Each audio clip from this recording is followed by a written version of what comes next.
Om Jnanatimirandasya Jnananjana-shalakaya Chakshurunmilitam Yena Tasmai Shri Guruve Namaha Shri Chaitanya Manobishtam Stapitam Yena Bhutale Swayam Rupa Kadamayam Dadati Svapadantikam Vandeham Shri Guru Shri Jataparakamalam Shri Gurun Vaishnavamscha Shri Rupam Sagrajatam Sahagana Raghunatam Vitam Tam Sajivam Sadvaitam Savadutam Parijana Sahitam Krishna Chaitanya Devam Shri Radha Krishna Padan Sahagana Lalita Shri Vishakam Vitamscha Hey Krishna Karuna Sindhu Dinabandhu Jagapate Gopesha Gopika Kanta Radha Kanta Namostate Tapta Kanchana Gaurangi Radhe Brindavanishwari Vrishabhanu Sute Devi Pranamami Hari Priye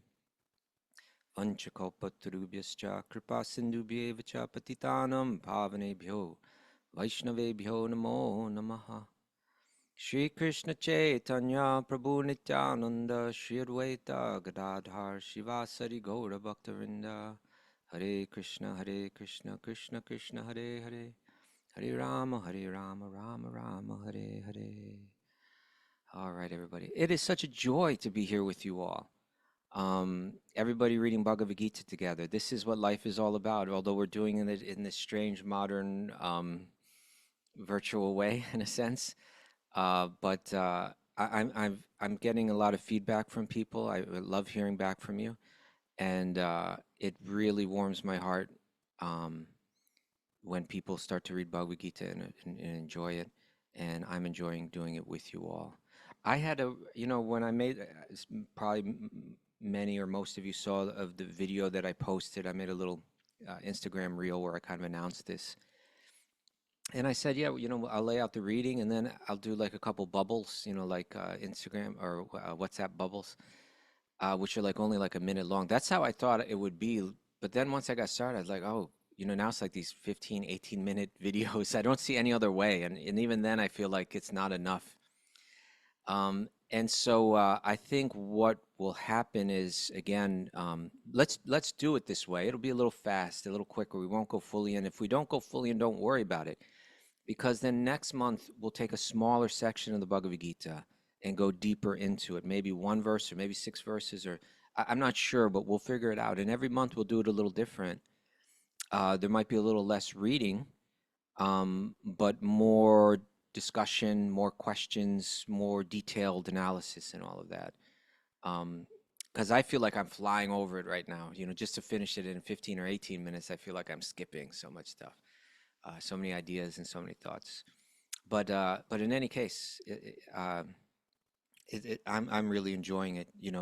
I was thinking, Raghunath and I started doing the podcast like less, like 3 days a week now. I'm like, okay, that's going to free up so much time. And I kind of just jumped right back in and I'm filling it up with this, but I'm very happy to be doing it. So, and what makes it a real joy is to be doing it with all of you. So thank you. We have just under 800 people now that are part of the Gita Collective. So that's really exciting too. So here we go. Oh, we got some things on the chat board. I'll just take a quick look over there. I was thinking that I could use these meetings. We may do them every week or every other week where we have the Zoom meetings for the Gita Collective. I was thinking that I would probably use some of the time to spend a little extra time going deeper into the subjects that we're speaking about. And there are some that I have in mind that we could discuss right now, clarifying different points, the real essential points, and try to make them or help clarify them as much as possible. I could do that with some things now, but what I thought was, why don't I go ahead and just jump into the questions? And these topics may come up naturally out of the questions, or if not, we can go to them later. Does that sound okay with everybody? Okay, so now we got people sent in questions. And some of the people are here and some of them aren't. Like the first, and some of the questions were like similar, like people asking similar questions. So the first question I would like to take, basically 3 people wrote a similar question. One was Narayani, who's I believe is not here. Is that right, Chapuji? She's not here. Yeah, she's not here today. Okay. And then, but also Tinika wrote in a similar question, and Pamela Mauro, and I hope I'm pronouncing that right. So why don't I read Narayani's question, and if Tinika or Pamela would join us, and well, actually, I kind of edited their question. Maybe you could share it on the board. Could you? I'll share it, right? Or Chabaji, could you share it on the thing, and they can read it, or they can just say it if they want to. Okay, you want me to post Tineka question or the Yeah, three? Tinika and Pamela Okay. from the question number one. So I'll read what Narayani wrote. She wrote, I was wondering why Arjuna addressed Krishna in text 121 as O infallible one. Just because I learned that Krishna and Arjuna are friends, and Arjuna just realized later in the Gita that he treated Krishna as a friend and apologized when realizing that Krishna was God. Does Arjuna have a moment of awe and reverence at that early moment, or how is it that he addressed him this way? So just to clarify that question, she's asking, I get it that i- Arjuna, there's a point in the 11th chapter in the Bhagavad Gita where Krishna shows his universal form. He shows that he's God to Arjuna. And then when he sees that, Arjuna begins to say, "Forgive me," right? "Forgive me, Krishna." Um, I don't know if you ever heard this song that well, there's a great poem by the poet Bilvamangala Thakur, the Govinda Damodar Stotram. It's maybe my favorite piece of poetry in the world. And it's raise your hand if you're familiar with the Govinda Damodar Stotram. But each verse ends with uh, Govinda Damodara Madhaveti. Govinda Damodara Madhaveti. And Gauravani did he does a version of that where he takes that line and then he combines it with a line from the Bhagavad Gita.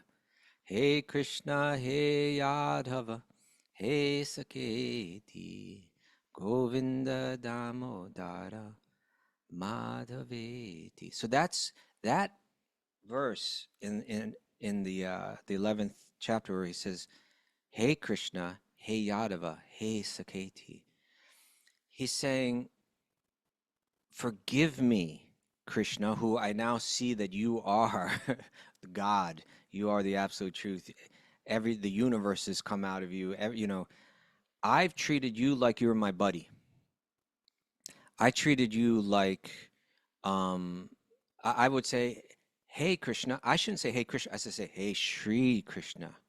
You know, I'd say, hey, Krishna, hey, Yadava. I shouldn't be saying, hey, Yadava. Yadava means that he's from the Yadu dynasty. I should be saying, the king of the finest, the greatest of the Yadu dynasty. When I say hey Saketi, that means hey buddy, like that. I spoke to you this way, um, without realizing who you were, and he begins to pray. Please forgive me.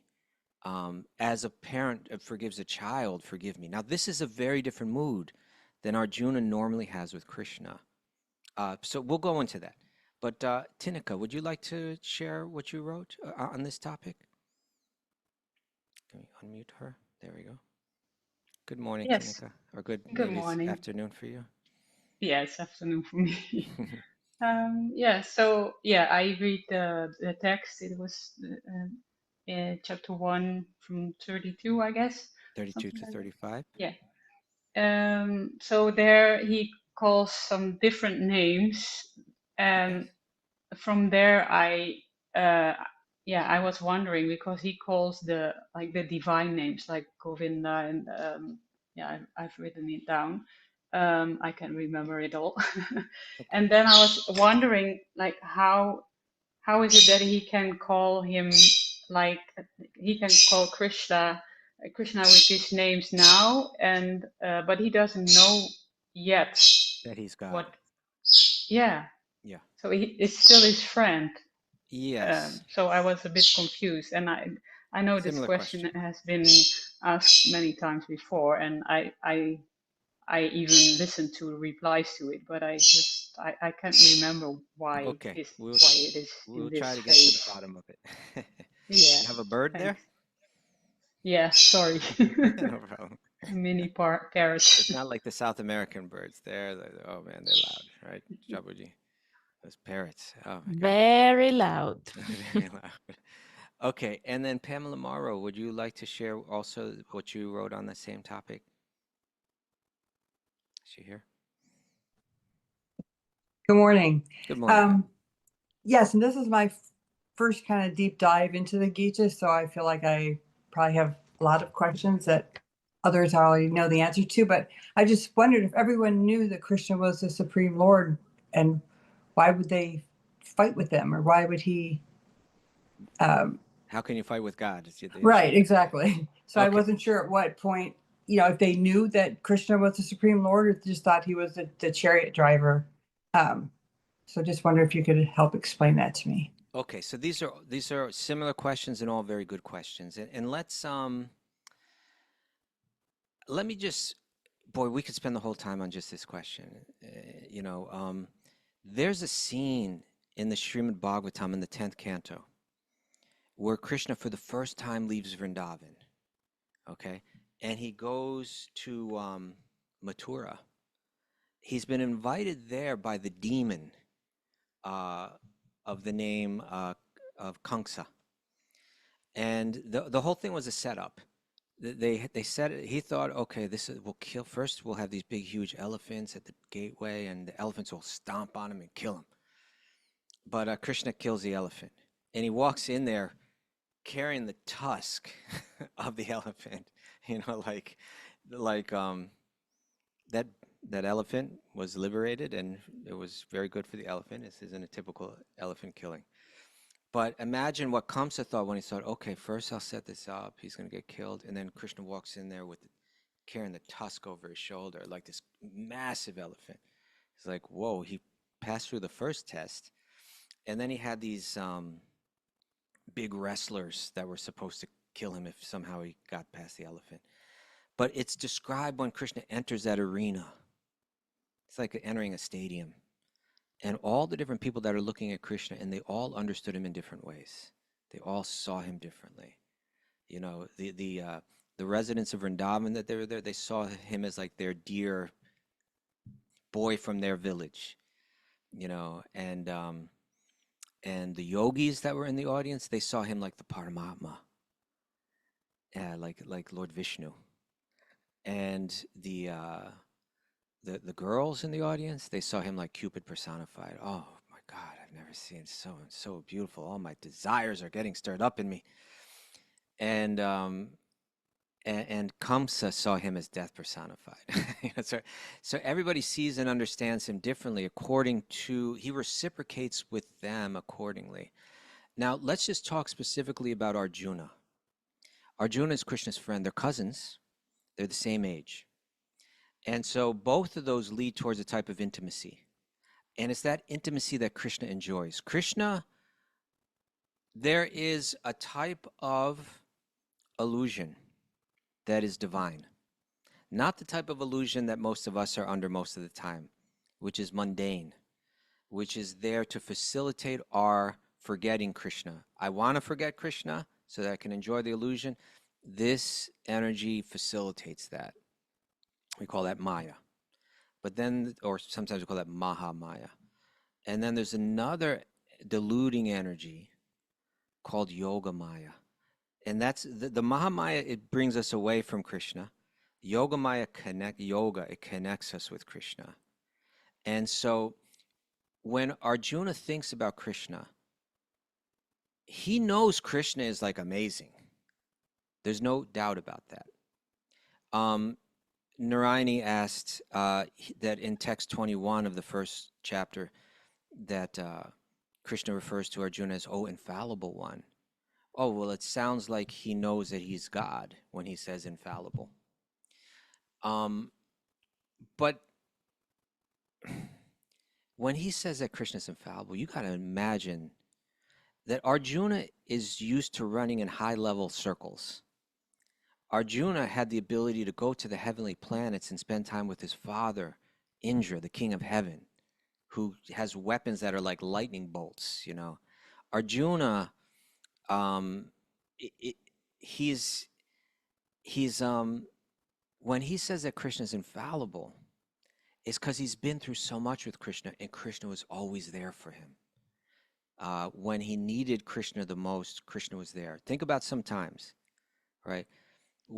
Imagine Arjuna sitting there. For those of you that are familiar with the story in the Mahabharata, he's there with his brothers, and their evil cousins, particularly the head of the evil cousins, Duryodhana, had won everything in a crooked gambling match and taken everything from the Pandavas, including Draupadi. He said, Draupadi's my property. And he sent his younger brother Dushasana to go fetch Draupadi. He grabbed her by the hair. Right? He grabbed her. That hair, it said that Draupadi had not just beautiful hair, but like her hair was like exceptionally special. And to see that man grab that hair and pull her in like that for Arjuna, and he could all he could do was watch. And then Duryodhana says, Draupadi, you're my he exposed his thigh, like he pulled his dhoti up like in some kind of weird, creepy way, and said, you're my property, you come here and sit on my lap. And she refused. She was turning to all of the men there. She looked at her husbands, and they're like, we can't do anything, because they were bound by their promise, and Yudhishthira would not break his word. And she turned to the leaders in the assembly, to the blind king Dhritarashtra, to Drona, to Bhishma. Nobody did anything. Nobody helped her. And then when she refused to sit there, then Duryodhana said to Dushasana, now strip her naked then. Strip her naked right now in front of everyone.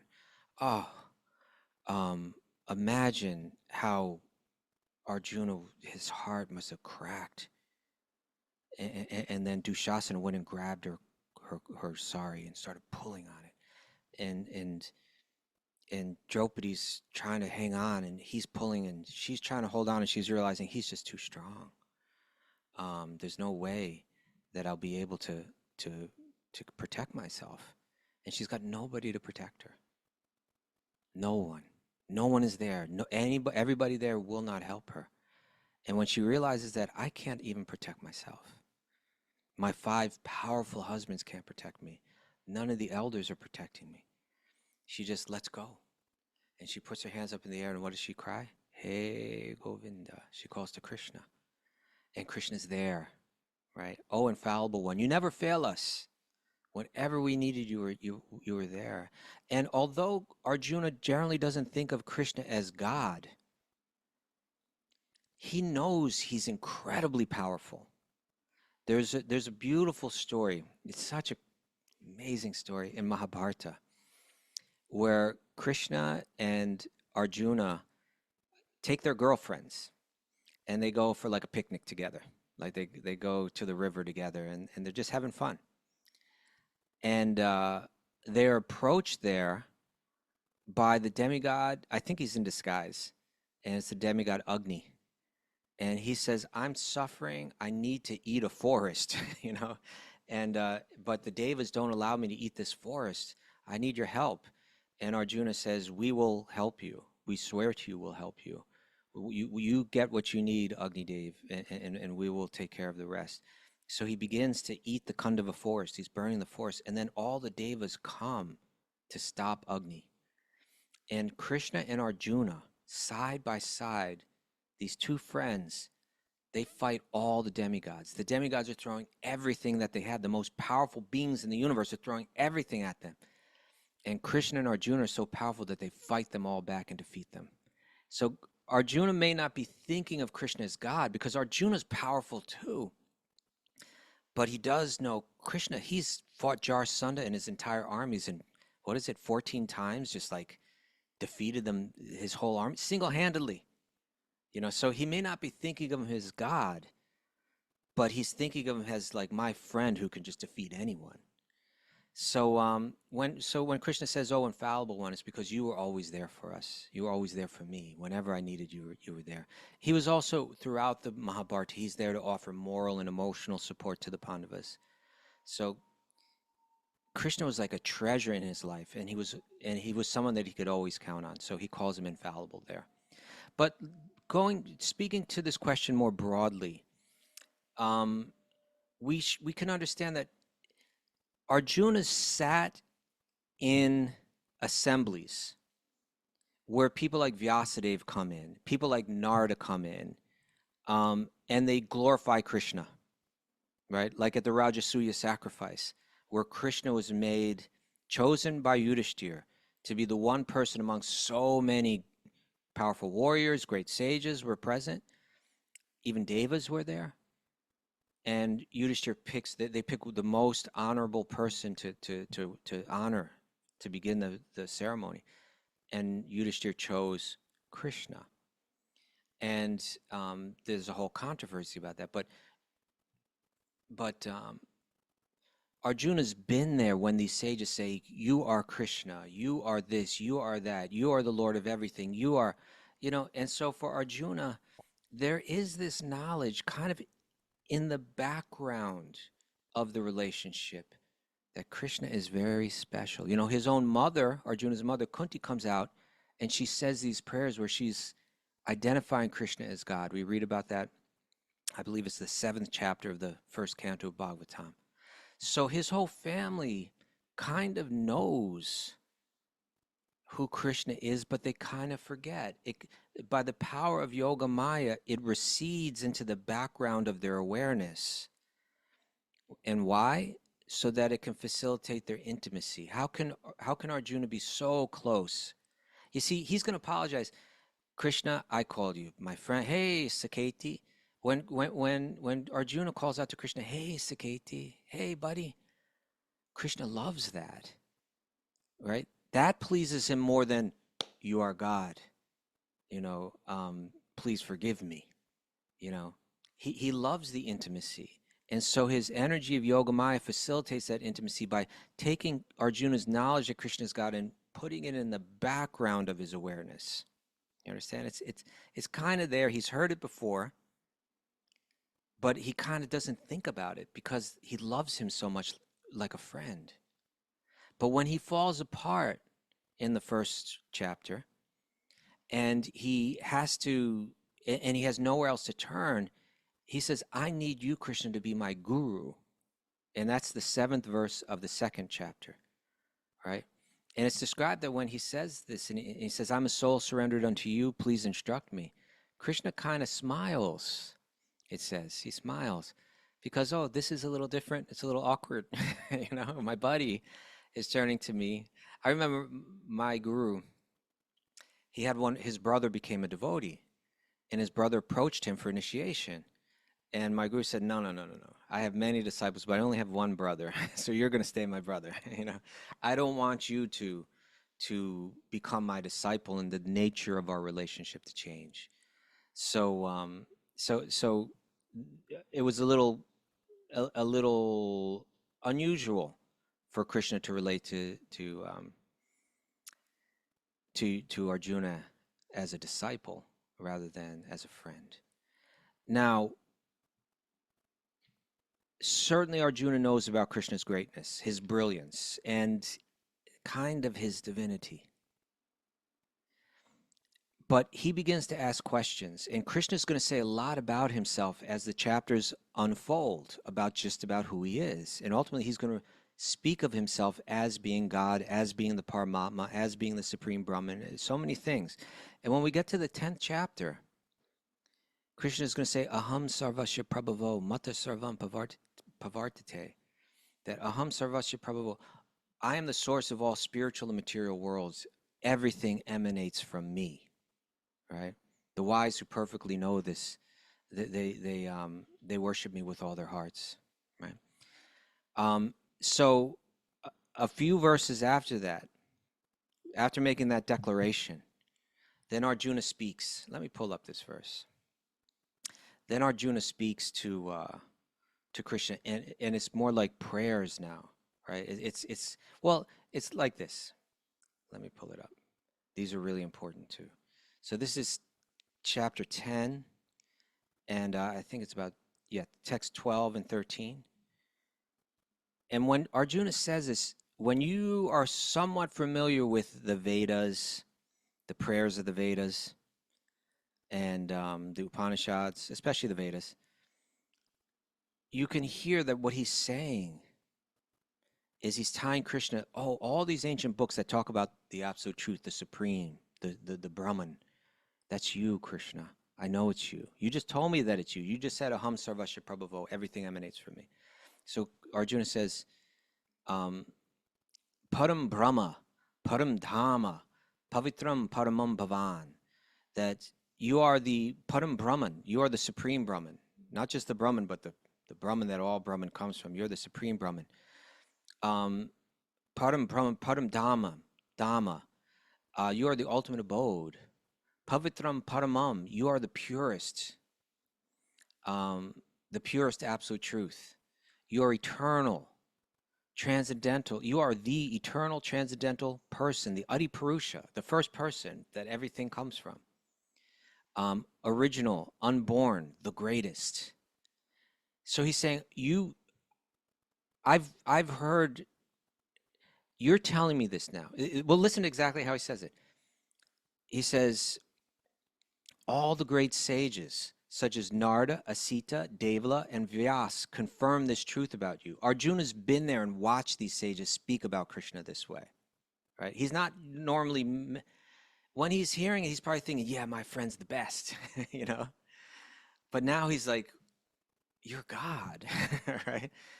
And so he's saying, all the sages say this, and now you're declaring it to me yourself. You don't normally walk around saying everything emanates from me, but in this context, when you had to get the whole universe and your place in the universe all figured out, then I revealed myself that way to you. So he says, all the sages say this about you, and now you yourself are confirming this. Oh, Krishna, I totally accept as truth all that you have told me. Neither the demigods nor the demons, O Lord, can understand your personality. I accept that it's all true. Indeed, you alone know yourself by your own internal potency, O supreme person, origin of all, Lord of all beings, God of gods, Lord of the universe. So he said, everybody's been saying this about you, and I accept it. But it's not like he's feeling it fully. You understand? It's not like it's not like he's bowed down on the ground and, you know, everybody says it about you, I accept it, Krishna. And then he says, please tell me in detail of your divine opulences by which you pervade these worlds. O Krishna, O supreme mystic, how shall I constantly think of you? And how shall I know you? In what various forms are you to be remembered, O supreme personality of Godhead? O Janardana, please, again, please describe in detail the mystic power of your opulences. I'm never satiated in hearing about you, for the more I hear, the more I want to taste the nectar of your words. And so then this chapter, Krishna begins to say, he begins to tell about how anything opulent and powerful we see in this world, that's just me. That's just a spark of my splendor. That's just a little bit of my opulence, a little bit of my power. And so when you see those things, you should think of me, right? So that's all there. Now, when this chapter ends, when the 10th chapter ends, the 11th chapter begins, and then Arjuna speaks up and he says, by hearing the instructions you have kindly given me about these most confidential spiritual subjects, my illusion has been dispelled. I get it. You're God, right? O lotus-eyed one, I have heard from you in detail about the appearance and disappearance of every living entity and have realized your inexhaustible glories. O greatest of all personalities, O supreme form, though I see you here before me in your actual position, as you have described yourself, I wish to see how you have entered into this cosmic manifestation. I want to see that form of yours. If you think I am able to behold your cosmic form, O my Lord, O Master of all mystic power, then kindly show me that unlimited universal self. Okay? And that's, so he's saying, I accept that you are God, but could you show it to me? And then he shows him the universal form. He shows him everything in the universe in his form, everything beautiful, everything terrifying, everything is all the power of it all is hard to grasp and hard to endure seeing. And having seen that, then Arjuna begins to offer prayers. Okay, not just saying I accept it, but he begins to offer prayers in the 11th chapter. And that's where he's feeling it. You are God, right? You are God. So all of this is to say that how Arjuna relates to Krishna is something that is usually like a friend. Usually his knowledge of Krishna's divinity is in the background. But in the Bhagavad Gītā, when he was under this pressure, it came to the foreground. And then it really came to the foreground with the showing of the universal form. And then it would again go into the background because both he and Krishna enjoy the love of friendship that they have. So I hope that speaks well to those questions. But it was Pamela that also asked, oh no, it was Tinika. No, it was Pamela. Why would anyone fight with Krishna? Doesn't everybody get that he's that power? The demons don't, especially the demons don't. If we, and this may speak to some other questions that are asked, but I'll just get into it now. This is real important. Everybody ready? Give me a thumbs up. Okay, thank you all. Oh, we got 100 people, so we probably went over the 100, and now we don't know. Are you able to communicate with those people, Chabaji? Whose people? Communicate what, Prophet? People that might want to come in, but they may be getting blocked. No, they not. We were 102 people So we went a over few 100. minutes ago. Yeah. No Okay, problem. Good. Yeah. Good. Okay, so let's step back and understand the broader context of the Mahabharata and understand this is going to speak to how others perceive Krishna and who he is. Everybody ready? If you get this, we hear, I had, not that I didn't know this, but when I read Hridayananda Maharaj's kind of latest translation of the Mahabharata, something kind of clicked in me because he presented it like a movie, and not just a movie, but like one of these kind of Star Wars kind of movies. Like, I don't know how you classify that kind of movie, like I don't know, big saga kind of thing that has to do with like powers in the universe battling with one another. There must be some name for that kind of movie, but it's slipping my mind now what they call it. Maybe a sci-fi trilogy or something. Yeah, an epic, a sci-fi. Yeah, kind of like that. I think there's even another type of name for it, but it's slipping my mind. But there you get this picture laid out for us. You go to the higher planets in the universe and you see that there's a battle going on between the demigods and the devas. I'm sorry, between the demigods and the demons. And so what happens is that it's a real battle for control. The demigods are fighting to keep the universal order the way that Vishnu wants it. And the demons hate Vishnu. Vishnu killed Hiranyaksha. Vishnu killed Hiranyakashipu, the leaders of the dynasties of the demons. And they hate him. And they want the order that is, and this is something that I'm going to be talking about in today's day 7 of the reading. There's a natural order established in the universe by Lord Vishnu, by which human beings perform sacrifice to the devas or ultimately to Vishnu, and the devas reciprocate, or Vishnu reciprocates with them. And in this way, it creates a cycle of sacrifice and reciprocation, what you could say giving and receiving, by which we elevate ourselves. Okay, so it's something that Vishnu does so that we get the clue that we're meant to give in this world, not just to take. And the universe operates on that principle. You sacrifice, the devas give. You sacrifice, then you take what they gave, you enjoy some of it, but then you give it back, and then they give you back. And in this way you flourish. Not just you flourish materially this way, but it's also how you'll flourish spiritually, how you'll learn that the principle of life is love, and the principle of love is in giving. It's in selflessness. So Vishnu has designed and programmed this universe with this idea of sacrifice in it, as a way of evolving. The demons see that and they misinterpret it. That it's Vishnu that screws everything up for the demons. Right when the demons are about to get the universe for themselves, it's Vishnu that comes and always like ruins it for them. So they're like, it's that Vishnu that we need to get. But because they're demons, they don't think anybody's better than them. And they think, we know what's going on. Now listen carefully. This is a little tricky here. They say, we know what's going on and why Vishnu is more powerful than us. It's because on the earth planet, they have these brahmanas. And the kings support the brahmanas.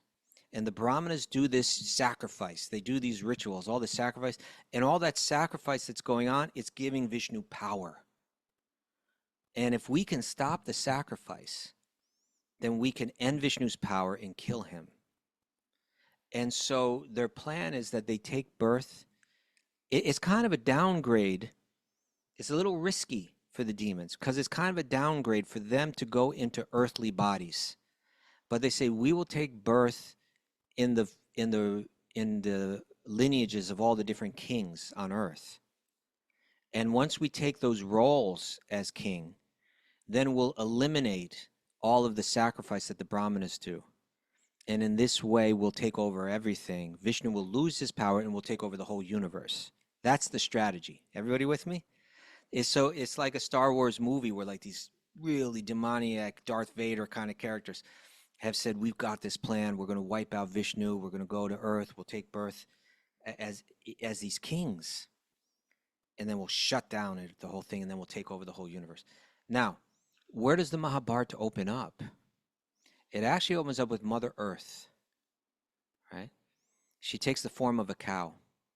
She goes to Lord Brahma and says, all the kings are these horrible demons. They've taken over everything. They've taken over the earth and they create these huge armies and they're killing, and I can't bear the weight of this anymore. I can't bear the weight of these horrible demoniac leaders. It's kind of like how the earth is suffering right now, quite frankly. And so she prays to Lord Brahma, I need help. Together, along with the rest of the devas, Brahma and Mother Earth go to the ocean of milk, where Lord Vishnu is way out there sleeping on his Anantashesh, on his snake bed, and they begin to offer prayers and explain what's going on, and praying to him to please intervene. And Lord Vishnu communicates with them that I will come, and all the devas will come with me, and we will rid the earth of all of these horrible kings. Okay? So from the moment Krishna comes, from the moment he's born, what is he doing? Killing demons, right? He's ridding the earth of all of these horrible demoniac leaders, right? He kills Putna, he kills Trinavarta, he kills this one, he kills that one. Then he kills Kamsa, right? Then he's in so many more. He kills Shishupal, right? He's part of the whole thing that kills Jarsana. Jarsana is one of like the top demons. He's like real creep. And Krishna defeats him 14 times, but he leaves, he never kills him. He leaves that for Bhima. And Bhima, Arjuna, and Krishna. Again, Krishna's infallible. Krishna takes, here another time Krishna is infallible. Krishna takes Arjuna and Bhima with him to go kill Jarasandha. And they go to the home of Jarasandha in disguise. And Jarasandha immediately sees through the disguises and says, okay, you've come here to fight, I'll fight with you, but Krishna, you're not a worthy opponent. You ran, you see, it's funny, Krishna wiped out his army 14 times. And then the last time Krishna just walked away from the battlefield, Jarasandha was like, what a coward, he walked away from the battlefield. And so he says, Krishna's a coward, I won't fight him. And Arjuna is not powerful enough to fight with me, but Bhima, you are a worthy opponent. I will fight with you. So they spend the night together, Arjuna, Krishna, Bhima, and Jarasandha, talking and like that, knowing that they're going to fight to the death like the next day. And then the next day they begin the fight, and the fight goes on. I think it goes on for days. And they were very evenly matched, Jarasandha and Bhima, and they're fighting intensely with their clubs. And it seemed like there was going to be no way that Bhima could win. And then Krishna gave him a clue. There's a way that you can kill him. That when he was born, he was in two pieces, and there was a woman in the forest named Jara that put him together. So his name was Jarasandha. Jara put him together.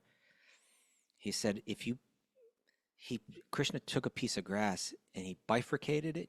He pulled it apart into two pieces, like the long way. And when Bhima saw it, he said, I get it. Okay. And he got Jarasandha, and somehow he pulled him like by the legs, and he just pulled him apart. So it was just another example of when Krishna was infallible, when he was there for them when he needed them. But I'm saying all of this to give a context. And that is that these demons don't think of Krishna as God. They don't think of anyone as God. They think even Vishnu himself is just like no better than them, but somehow he's got some power going for him. But we're going to get to the bottom of that. And Krishna, he's just a cowherd boy. He's not even like a real king. So it's like they don't think of Krishna that way. Even when he displays the power and defeats their army 14 times, Jarasandha doesn't get it through his head that this is God. So they're thinking, we can get him, we can beat him, like that. Is that okay, Pamela? That helps? Okay. And Chapuji? Yes, you have a question in the chat. It's saying, is killing the ultimate answer for peace, though? We need to understand that everything, when Krishna steals, stealing is not the answer, but when Krishna steals, it does nothing but good. This is when Arjuna said, you are the pavitram paramam. You are the ultimate pure. Everything that he does, we can't put it exactly in the context of our world of morality. When Krishna kills the demon attains liberation. It's like everyone benefits from his association in every way.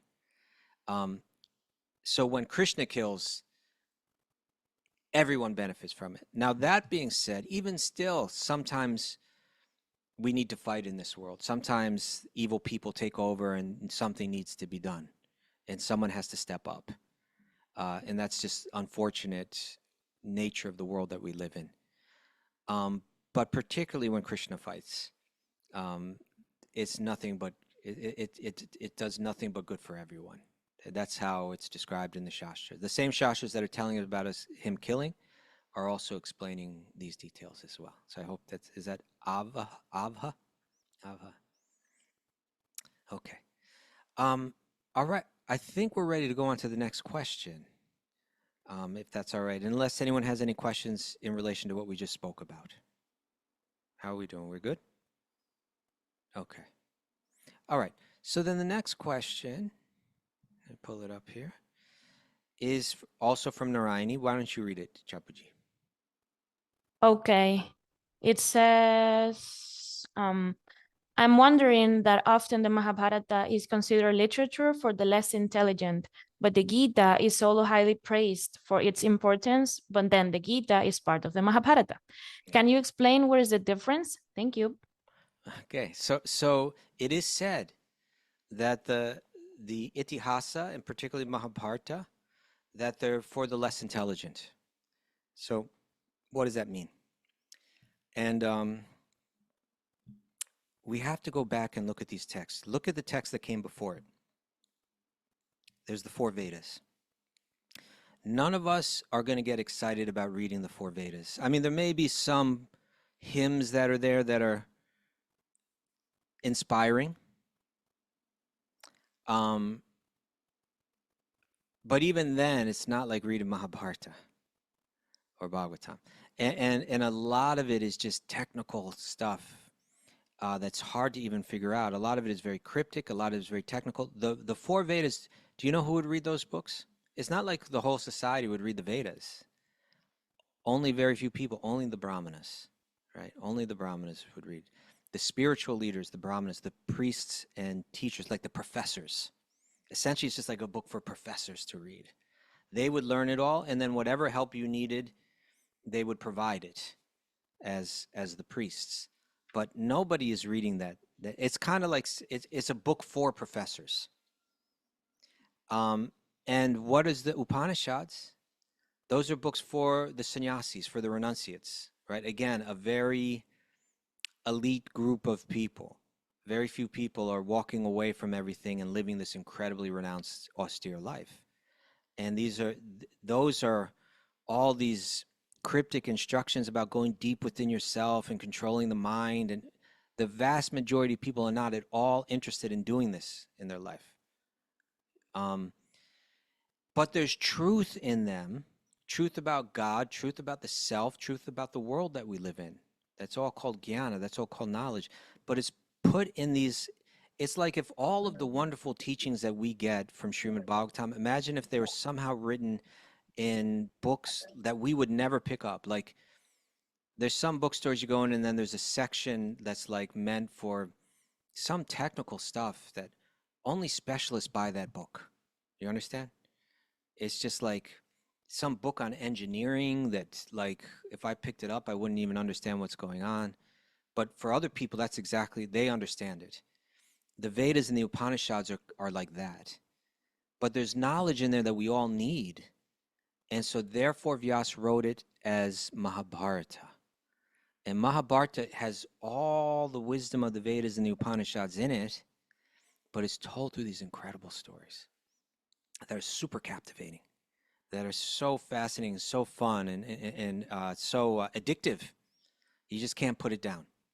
And it captured all of India's imagination, and to this day it continues to do that. So so it was, in a sense, for the less intelligent, for the non-specialists, you know. Everybody could read this book and gain from it and enjoy reading it, enjoy hearing it. But the same truths are in there. And the Bhagavad Gītā is sometimes called Gītopanishad because in many ways it reads like the Upanishads. The same truths are there, but they're spoken more clearly, less cryptically, very nicely laid out for us, and placed right at the most incredible moment in the Mahabharata, where after 13 years of living in the forest, waiting for the moment to come back and carry out the vows that they took when Draupadi was being abused that way. Right at that moment, after 13 years of meditating on that and waiting for the time to come to fight, right at that moment, Arjuna breaks down. Right, the moment that we're all waiting for. It's like if a movie was building and building and building and building, and then finally the fight is going to happen, and everybody's all geared up for that. You know, like I guess if you see like Rocky, right? I don't even know if I ever really even saw it, but you know, from what I understand, you know, it's building up to this fight. It's building up to this fight, and he's practicing, and everybody's saying you're not going to win, you're not going to be good enough, and he's practicing and working out hard, and the other guy is, you know, bragging about how great he's going to do, and the whole movie you're waiting for the moment when they're finally going to get in the ring. You know, and then when they get in the ring, your attention is right there. You're fully attentive. Well, that's what Bhagavad Gītā, right when they're about to fight, that's when Arjuna falls apart. And that's when he needs the Bhagavad Gītā to be spoken. So you're just like, everybody's attention is just wide open. And then all the wisdom of the Upanishads is placed in 700 verses in an incredible, and still more, you know, still more. Or let's say this, the hidden stuff in the Upanishads comes up to the forefront. And not only do we hear about knowledge of the self, but we hear about divine love explicitly. Or Krishna will say, it's only by bhakti that you can know me, right? So in one sense it's for the less intelligent, but the intelligent people read it too, because it's just it's the same knowledge but presented in just a more readable way, in a more entertaining way. Okay. Next question. This is from Tinika. Tinika, this was your second question. You still with us? There you are. Would you like to read it, or would you like to just share it? Regarding chapter 2, verse 34. This is a good question. Do you want me to read it?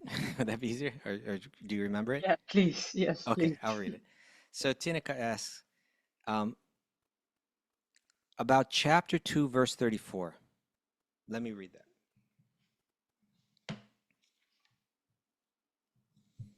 2:34.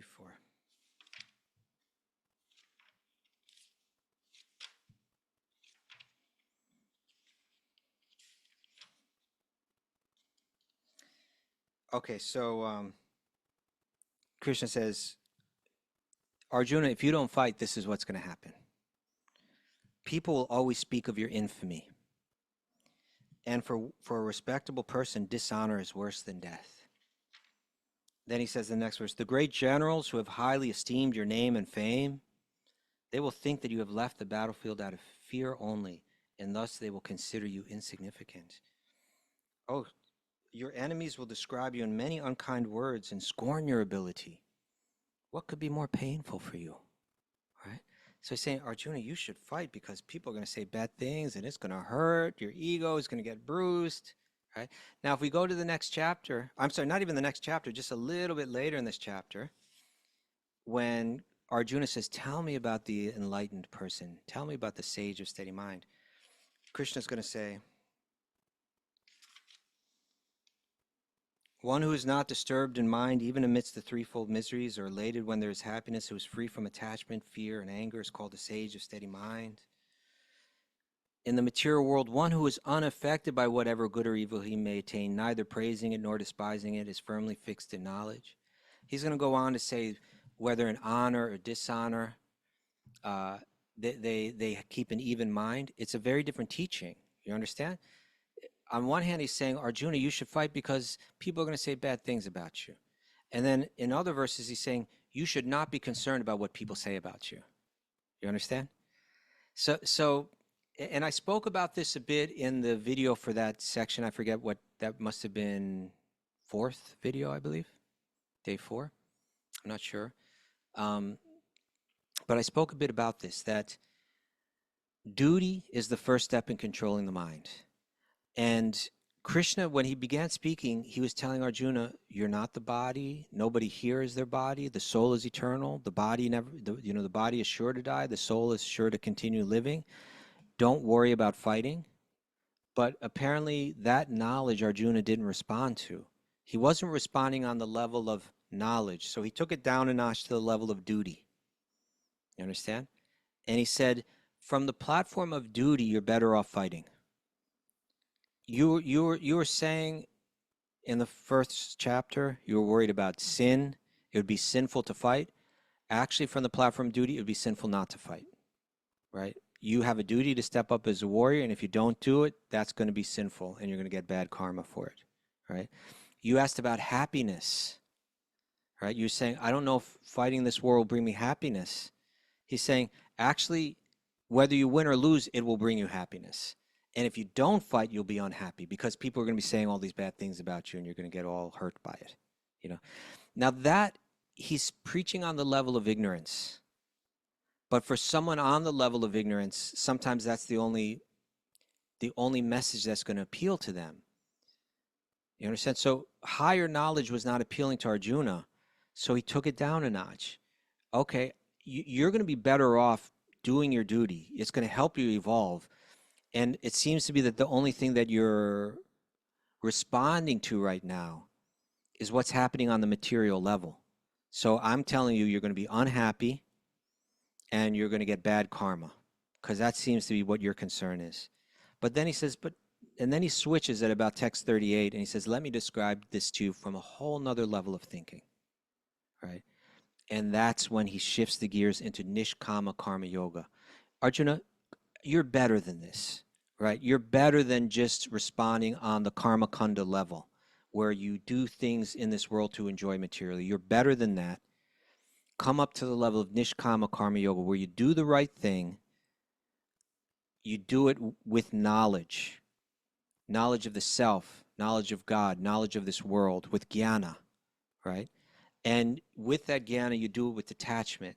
So when many people are fighting on that battlefield because they want material things, because they want fame, because they want kingdom and riches and reputation, you don't do it for reputation. You don't do it for kingdom or even for going to the heavenly planets. You do it because it's the right thing to do, right? And by letting go of your attachments, you'll evolve. And then later on, he's going to say, do it for me. Do it with love for me. Do it thinking of me. And that's the higher level than even karma yoga, which is ultimately bhakti. So he was speaking to Arjuna on a lower level in those verses, and then he switched gears and tried to bring him to a higher level. Does that help, Atinika? Does that make sense? It's not the message of the Bhagavad Gita. As a matter of fact, he immediately starts contradicting it all.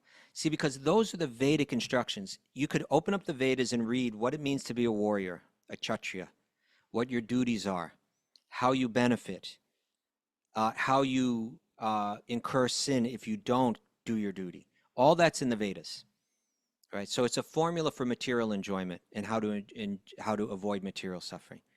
But just a few verses later, he's going to say, don't be attracted by the flowery words of the Vedas that tell you how you can attain the higher planets and more material happiness. Only fools do that. And they never attain samadhi. They never get the fixed mind. You know, Arjuna, you were talking about walking away from the battlefield and living like a beggar, as if you were like a yogi. Well, you'll never achieve samadhi and have a peaceful mind as long as you're stuck on that lower level that I was just speaking on. So come on up to the next platform. And then he begins to speak about nishkama, karma yoga done without any material desire. Does that help?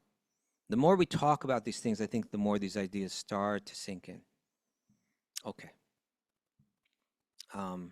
We have a next question.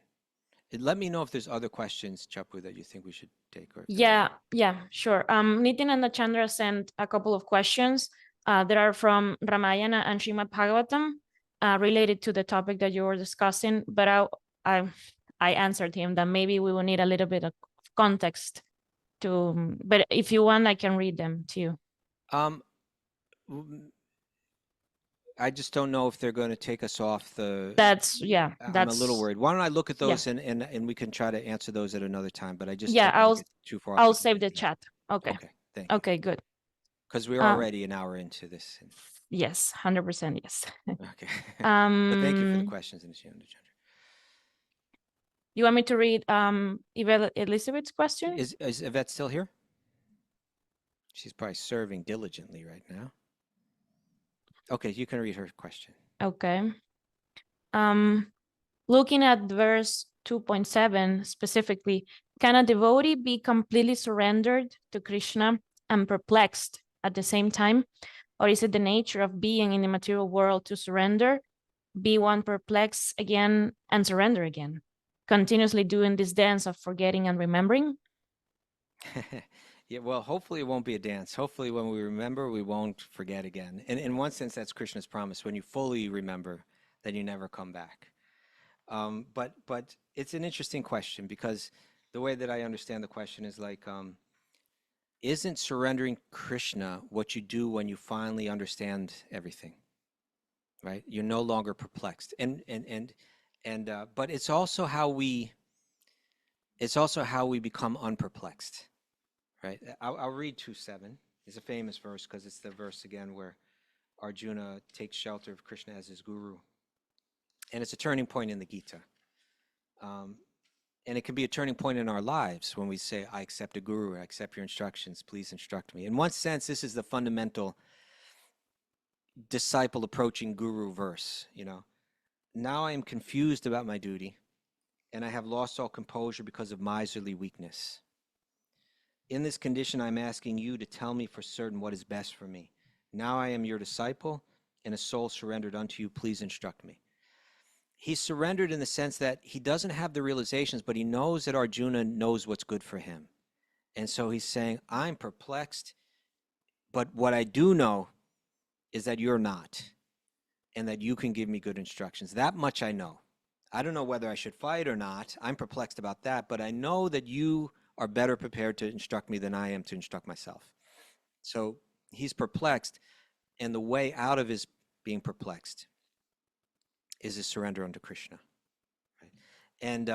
And so by hearing from Krishna, he comes out of it. So surrender is both the means out of perplexity, and it's the means and the goal. And when we get there, we'll be fully surrendered, right? Surrender is how we get out of perplexity, and surrender is the state that we're in when we're out of perplexity. And I just thought I would read towards the very end of the Gita, some of the last verses that Krishna turns to Arjuna and says, "O son of Pritha, O Arjuna, have you heard this with an attentive mind?" These are text 72 and chapter 18, at the very end of the Gita. Have you heard this with an attentive mind? Are your ignorance and illusions now dispelled? Are you still perplexed? You told me in text 7 you're perplexed. Are you still perplexed? We hear this Gita and it seems to go on forever. Right? We're going to take a month to read through it. But it was just a short conversation in one sense, you know. And so he said, he's checking in. Are you still perplexed now that you've heard what I had to say? And Arjuna says this, "My dear Krishna, O infallible one, my illusion is now gone, and I have regained my memory by your mercy." This is important. If we go to all the Vedantins and all of the Mayavadis and so on, Arjuna is now describing the state of awareness beyond illusion, right? So, but he doesn't say, "Krishna, my illusion is now gone. My memory is back. My illusion has been dispelled, and now I realize that I am God." He doesn't say that, right? Now I realize that I am you and you are me, and there is nothing but me, you know. He doesn't say that. What he says is, "O infallible one, my illusion is now gone. I have regained my memory by your mercy. I am now firm and free from doubt, and I am prepared to act according to your instructions." Right? I see myself as your servant now. That's the state of awareness that is beyond illusion, beyond perplexity. Arjuna surrendered to Krishna to receive the instructions to get him out of perplexity. And when he was out, he realized, my natural position is surrendered to you. So in bhakti, the means and the end are the same. It's different than any other yoga path. The means is to surrender, and when you get to the goal, where are you? Surrendered, right? I'm prepared to act according to your instructions. Okay. Another question? Yes. Next question is, well, it's a group of questions From Pamela? from again? Maham, Tina. Yeah, And okay. Tina. Should I read the first one? Unless it might be easiest, but Pamela is still here. But I think she left. Oh, okay, then you can read. Okay, I'll read. As I understand it, in this battle is taking place between the two cousin families over land and power for the kingdom of Hastinapur. I have not read what immediately preceded the battle, except that Arjuna and Krishna had been banished for 13 years. I apologize for my lack of knowledge and would like to know that what would you recommend to read to better understand why this is happening? Or if you could briefly explain. That's the first one, but I think you already addressed I think that. that's what we spoke about, the background Yeah. about Earth and all of the demons coming to Earth and all of See. that. So what do you read? You read Mahabharata, and which the Bhagavad Gita is just a small part of the entire Mahabharata, and then that'll fill in all the details. And I would recommend, first I would recommend the translation done by Krishna Dharma. That'll be good for you. That's where you'll get all the details will be filled in. Mm-hmm. The question from Tina, I don't know if she's here, or should I read it? I guess you can read it, yes. Okay. Bhishma and Drona, why did they choose to join force on opposite side to the Pandavas when they are dharmic and noble? Yet Yeah. they are classed as noble, even though fighting on an adharmic side? You know, that's an interesting question. And the great acharyas, they speak about this. And in one sense, in the most practical way, they were part of that army. You know, it's like you may have noble people. For as long as history goes back, noble people have been fighting on the wrong sides because they're part of that army. And when that army goes to war, they go to war with the army that they're part of. So in one sense, that's part of it. You know, they were paid members of the army of Duryodhana and Dhritarashtra. But there's another thing that that Srila Prabhupada reveals and other acharyas reveal, and that is that when Draupadi turned to them, Drona and Bhishma, and they did nothing, because of that, they were destined to die on that battlefield and fighting on the other side. And, you know, they wanted to die like Bhishma. He wanted to die. And he only wanted one person to kill him. Who did he want to kill him? Arjuna, right? He was a warrior that had fought in thousands of battles. And he had a boon where he can die only when he wanted to die. And die at the hands of who he wanted to die. And the way that he wanted to die was by the arrows of Arjuna in the presence of Krishna. And so only by him fighting on the other side could that happen. So that's the deepest reason, right? Like the most superficial reason was he was part of that army. A deeper reason was because he didn't step up when Draupadi needed him. But the deepest reason was because he was meant to die at the hands of Arjuna in the presence of Krishna. And you could only do that being on the other side. Okay. And I think we got just one more question, right? Yes. Also from Tina. See. I understand about not walking away, and this is coming, I think, from a group of questions. I understand about not walking away from duty. In reality, how can this be balanced with setting boundaries? Performing duty without attachment to results, i.e. parenting, can renounce, but it's setting boundary a form of renunciation or classified as self-care / balance that's stated in chapter 6. Okay, so if I understand this right, it's like there's a tension between being fully dutiful and being so dutiful that you wipe yourself out. And so, you know, there's always a question of application. It's not like we can just read these books and they tell us exactly what to do from the moment that we wake up to the moment that we go to sleep. There's always going to be the challenge of how to apply it well. And so if the question is how to find this balance, then really the answer will be by being instructed by people that have walked the path well before you. That's where the real answer lies, right? We can read these books and they'll give us information about what the practice looks like. But it's almost like reading a book about medicine, but you really need a doctor to be able to prescribe the medicine exactly according to your specific condition and everybody's got a different body, everybody's got different circumstances.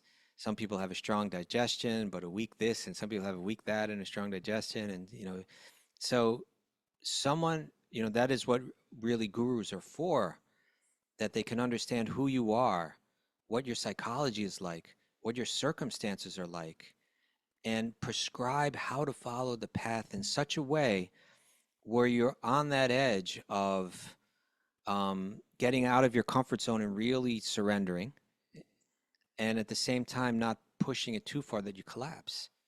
And that requires some experience, some knowledge, some sensitivity. And so that's how bhakti is practiced. It's practiced with the guidance of a master, of a master, of a guru that can help us do it. Okay. That was our last question for today. Maybe we should end there. But I thank you all so much. I enjoy spending this time with you. I want to keep checking in with you. Please continue to write questions in, and you write questions to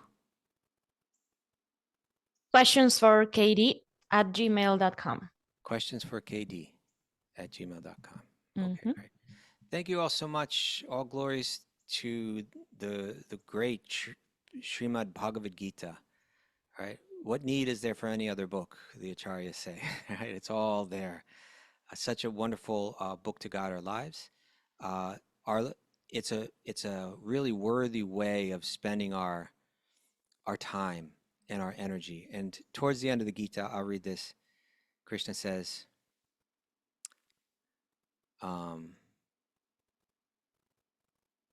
I declare, this is text 70 of chapter 18, I declare that he who studies this sacred conversation of ours worships me by his intelligence. So it's a joy for me to do this together with all of you, to worship Krishna in this way. And it's such a nice way to worship, such a nice way to learn. And there's something about it that feels so edifying, nourishing, satisfying, reading Gita. The more that you get into it, the more that it'll reveal, and then the more that you'll get into it. It's like that. Thank you all so much, and we'll be in touch. Hari Om Tat Sat.